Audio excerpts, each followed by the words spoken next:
तो क्या एकनाथ शिंदे के बेटे श्रीकांत शिंदे की गिरफ्तारी होकर रहेगी? जो 800 करोड़ रुपए के घोटाले का मामला सामने आया है, क्या इसमें श्रीकांत शिंदे फंसते हुए दिखाई देंगे? क्या जानबूझकर श्रीकांत शिंदे को फंसाया जा रहा है या फिर वाकई उन्होंने कोई घोटाला भी किया है? दरअसल आपको बताएं, इन दिनों महाराष्ट्र में सियासत चरम पर है।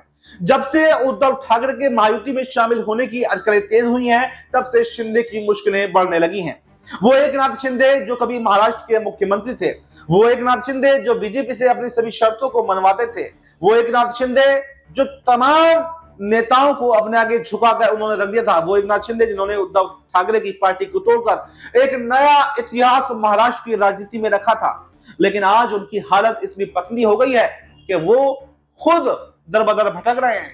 कब उनकी गिरफ्तारी हो जाए, उनके बेटे की गिरफ्तारी हो जाए, कब कुछ नहीं पता।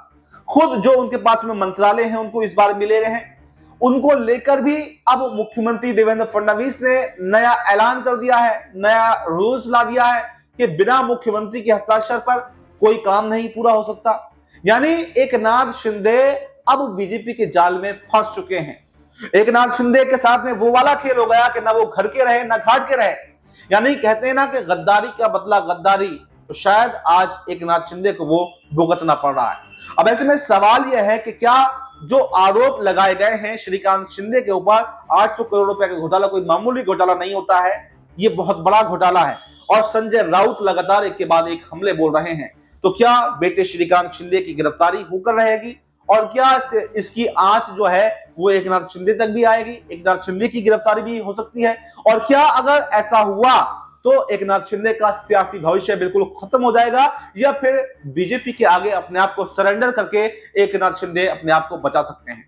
दरअसल एकनाथ शिंदे जब से ये सरकार बनी है, वो मुख्यमंत्री कुर्सी पर अपनी दावेदारी ठोक रहे थे। जब मुख्यमंत्री कुर्सी नहीं मिली तो मंत्रालयों पर दावेदारी ठोकी और मंत्रालयों में भी अपनी मनमानी करने की कोशिश कर रहे हैं। उनका कहना यह है कि मैं दूसरे की पार्टी तोड़कर लाया हूं, मेरी वजह से सरकार बनी है तो मुझे बड़ी भूमिका मिलनी चाहिए, बड़े मंत्रालय मिलने चाहिए, मेरे काम होने चाहिए। लेकिन देवेंद्र फडणवीस उनको आगे नहीं निकलने देना चाहते, वो उनको अपने आप में के कंट्रोल में रखना चाहते हैं। और यही वजह है कि दोनों के अंदर सियासी घमासान मचा। ना देवेंद्र फडणवीस झुक रहे थे, ना एकनाथ शिंदे झुक रहे थे। और यहां तक कि एकनाथ शिंदे ने तो मायावती छोड़ने तक की धमकी देवेंद्र फडणवीस को दे दी थी।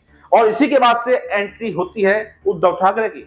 और जब से उद्धव ठाकरे की एंट्री की बात आई है और देवेंद्र फडणवीस की के साथ में मुलाकात हुई है, उनकी तारीफ की है उद्धव ठाकरे ने, तब से एकनाथ शिंदे की मुश्किलें बढ़ने लगी हैं और एकनाथ शिंदे अब बुरा फंसते हुए दिखाई दे रहे हैं। तो क्या एकनाथ शिंदे के बेटे की गिरफ्तारी होगी और बड़ा खुलासा इस मामले में होगा और क्या इसकी आंच जो है एकनाथ शिंदे तक भी जाएगी? क्या एकनाथ शिंदे की भी गिरफ्तारी होगी? और अगर ऐसा हुआ तो फिर एकनाथ शिंदे का क्या होगा? क्या उनकी पार्टी बच पाएगी? क्या उनका कोई सियासी भविष्य बच पाएगा या फिर नहीं?